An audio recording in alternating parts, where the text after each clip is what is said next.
है अभी तक 27% मतदान। भाई बोचा में लोक जनशक्ति पार्टी रामविलास हम लोग चुनाव नहीं लड़ रहे हैं और वहाँ पर मुझे नहीं लगता कि आज की तारीख में आम मतदाता को ये बात बताने की ज़रूरत है कि उनके बेहतरी के लिए, उनकी भलाई के लिए क्या अच्छा है। मुझे लगता है पिछले विधानसभा के चुनाव में भी जनता ने स्वयं निर्णय लिया था और एक बात उन्होंने ज़रूर स्पष्ट कर दी थी कि मुख्यमंत्री कोई भी हो पर जनादेश मौजूदा मुख्यमंत्री नीतीश कुमार जी का पुनः मुख्यमंत्री बनने के लिए जनादेश नहीं मिला था। इसीलिए उनको तीसरे नंबर की पार्टी बनाया गया।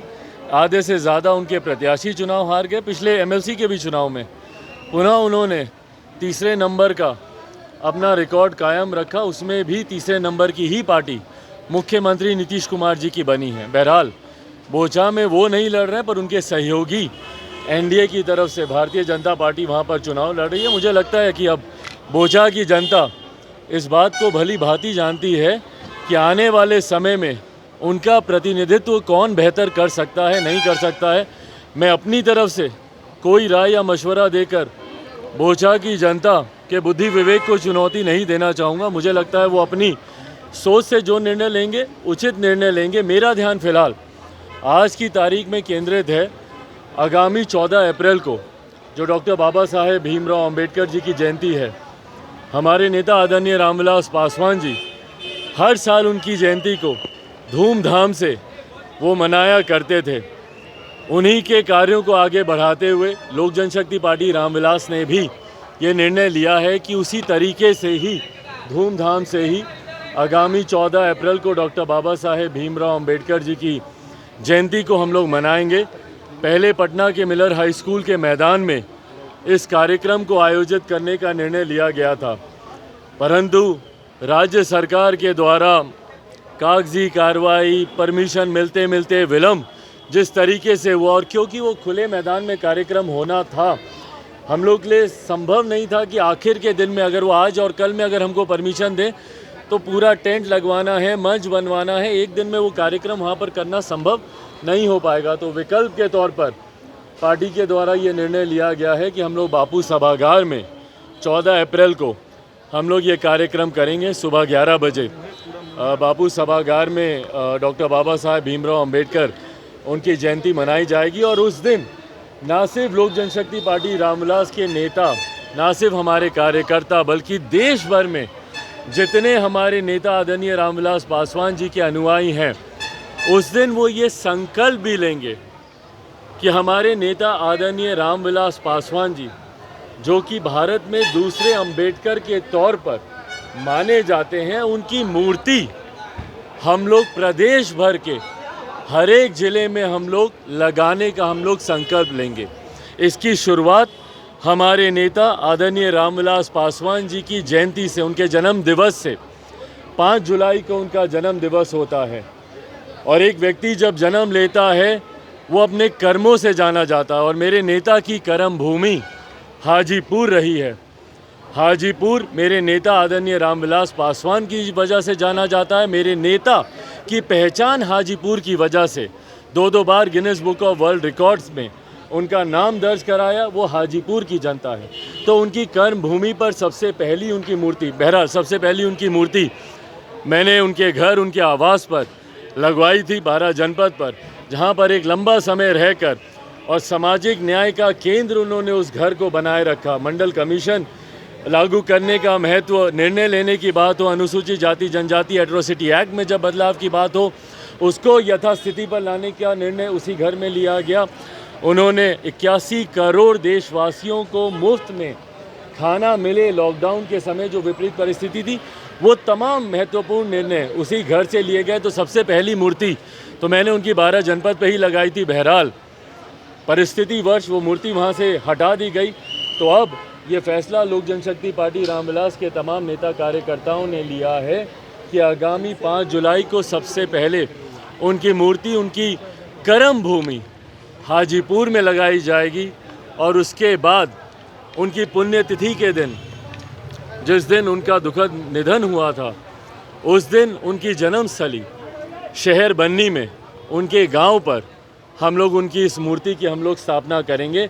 और साथ ही में ये संकल्प लोक जनशक्ति पार्टी रामविलास के तमाम कार्यकर्ता नेता जो उस दिन बापू सभागार में मौजूद होंगे, ये तमाम वो नेता, तमाम उनके अनुयायी ये संकल्प लेंगे कि आगामी आने वाले समय में बिहार के मूर्ति लगाने का कार्यक्रम हम लोग शुरू करेंगे, ताकि हर एक जगह उनकी मूर्ति लगे, उनके विचार, उनके सिद्धांत आने वाली पीढ़ी तक भी घर घर तक पहुँचे, व्यक्ति व्यक्ति तक पहुँचे।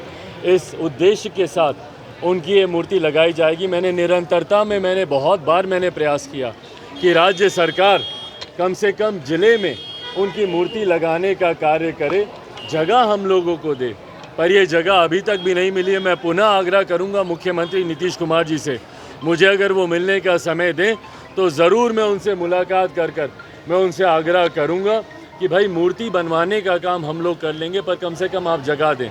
बहरहाल अगर वो जगह नहीं देते हैं, क्योंकि 1.5 साल बीत गया है, अभी तक ना उन्होंने कोई जगह देने का, ना उनको सिंबॉलिक जो सम्मान देने का काम होता है। भैया, आप सड़क उनके नाम पर करते हैं या आप कोई स्मारक उनके नाम पर बनाते हैं या कोई मूर्ति।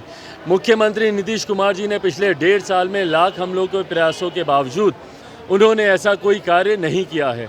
मैं पुनः एक आखिरी प्रयास ज़रूर करूंगा कि 5 जुलाई से पहले कम से कम हाजीपुर में वो मुझे कोई जगह दे दें, पर अगर वो नहीं देते हैं तो हम लोग अपनी व्यवस्था कर इन मूर्तियों की हम लोग स्थापना बिहार के हर एक प्रदेश में करेंगे। साथ ही में इसी क्रम में मेरी कल मुलाकात आदरणीय रेल मंत्री जी से भी हुई है। आदरणीय रेल मंत्री अश्वनी वैभव जी से मुलाकात कर उनसे मैंने आग्रह किया है कि हाजीपुर रेलवे स्टेशन का नाम हमारे नेता पद्म भूषण से सम्मानित आदरणीय रामविलास पासवान जी के नाम पर किया जाना चाहिए। और वो मेरे पिता हैं, इसीलिए मैं ये सारी मांगे नहीं कर रहा हूँ। एक 50 साल का योगदान रहा है देश की राजनीति में और बिहार के निर्माण में, उनकी एक अहम भूमिका रही है। पिछले 52 सालों में उन्होंने जिस तरीके से बिहार के लिए, बिहारियों के लिए अपना जीवन समर्पित किया, अपनी अंतिम सांस तक, जिस तरीके से हमारे प्रधानमंत्री आदरणीय नरेंद्र मोदी जी ने भी बिहार में अपने संबोधन में उनके निधन के बाद जब वो पहली बार आए थे, उन्होंने स्पष्ट तौर पर ये कहा था कि वो अपनी अंतिम सांस तक उनके साथ थे। तो जिस तरीके से अपनी अंतिम सांस तक बिहार, बिहारियों के लिए, देशवासियों के लिए और ख़ास तौर पर दलित, पिछड़ा वर्ग, अल्पसंख्यक समाज से आने वाले गरीब, शोषित, वंचित समाज के लोगों के लिए जिस तरीके से उन्होंने अपने जीवन को समर्पित किया, मुझे लगता है उनके सम्मान में उनकी मूर्ति लगाना, आने वाले समय में उनके नाम पर रेलवे स्टेशन हो या मार्ग हो, ये एक सिंबॉलिक रिप्रेजेंटेशन होता है उनको वो सम्मान देने का, ताकि आने वाली पीढ़ी उनके बारे में जाने। आज के लोग तो उनको जानते हैं, पर आज से आने वाले 50 साल, 100 साल, 150 साल, 200 साल, 500 साल के बाद लोग उनको जाने कि भैया ये मूर्ति क्यों लगी है, तो लोग पढ़ेंगे उनके बारे में कि भैया ये रामविलास पासवान थे, इन्होंने सामाजिक न्याय की लड़ाई में अपना ये योगदान दिया। इस तरीके से उस वक्त उन्होंने समाज को एक साथ बांधने का काम किया। जब अनटचेबिलिटी थी उसको हटाने के लिए उन्होंने क्या क्या कार्य किए। उन्होंने जिसको अपना नेता माना, डॉक्टर बाबा साहेब भीमराव अंबेडकर, उनके लिए उन्होंने क्या क्या काम किए। आज हम लोग गर्व से कहते हैं भारत रत्न डॉक्टर बाबा साहेब भीमराव अंबेडकर। ये भारत रत्न दिलवाने का काम हमारे नेता आदरणीय रामविलास पासवान जी ने 89 में किया, जब वो श्रम एवं कल्याण मंत्री थे।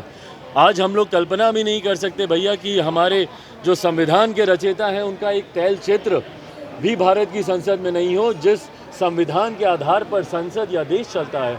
पर वो तस्वीर 89 से पहले डॉक्टर बाबा साहेब भीमराव अंबेडकर की हमारे भारत की संसद में नहीं थी। वो तस्वीर लगवाने का काम भारत के संसद के सेंट्रल हॉल में लगवाने का काम हमारे नेता आदरणीय रामविलास पासवान जी ने किया।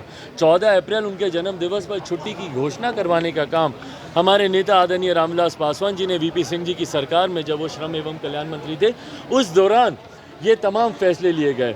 तो बहरहाल मैं अपनी तरफ से, मेरे पिता तो हैं ही, उनके सम्मान में मुझसे जो हो सकेगा वो तो मैं ज़रूर करूँगा ही। पर ये तमाम लोक जनशक्ति पार्टी रामविलास के नेता कार्यकर्ताओं की ये मांग रही थी। 1.5 साल हम लोगों ने इंतज़ार किया कि संभवतः सरकारों के द्वारा और ख़ास तौर पर राज्य सरकार के द्वारा मुख्यमंत्री नीतीश कुमार जी के द्वारा शायद कोई ऐसा फैसला लिया जाए, पर ऐसा फैसला नहीं लेने की वजह से पार्टी ने अब फैसला लिया है और इसको संकल्प के तौर पर हम लोग 14 अप्रैल को पटना के बापू सभागार में संकल्प के तौर पर हम लोग उठाएंगे और 5 जुलाई को उनकी कर्मभूमि हाजीपुर में उनकी मूर्ति लगेगी और 8 अक्टूबर को उनकी जन्मस्थली शहर बन्नी में हम लोग ये मूर्ति लगवाने का हम लोग काम करेंगे और आगामी उम्मीद करेंगे हम लोग कि अगली 14 अप्रैल से पहले बिहार के कम से कम हर एक ज़िले में इस तरीके से उनकी मूर्ति लगे। और मैं उम्मीद करता हूं कि केंद्र सरकार से जिस तरीके से मैंने मांग की है, उम्मीद करता हूं कि आने वाले दिनों में केंद्र सरकार ये फैसला ले और हाजीपुर रेलवे स्टेशन का नाम मेरे नेता आदरणीय रामविलास पासवान जी के नाम पर किया जाए। है कि नीतीश कुमार किसी की कृपा पर मुख्यमंत्री नहीं है, बार बार ये कहा जा रहा है जेडीयू के नेताओं की तरफ से, राष्ट्रीय अध्यक्ष ललन सिंह और उपेंद्र कुशवाहा। मेरी तबीयत ठीक है, मेरी तबीयत ठीक है, ये तभी कहा जाता है जब आपकी तबीयत ठीक नहीं होती है। ये कहने की जरूरत ही पड़ रही है, अपने में दर्शाता है कि विरोधाभास कितना है। अगर आपको हमारा वीडियो पसंद आया हो तो इसे लाइक करें, सब्सक्राइब करें और साथ ही बेल आइकन दबाना ना भूलें।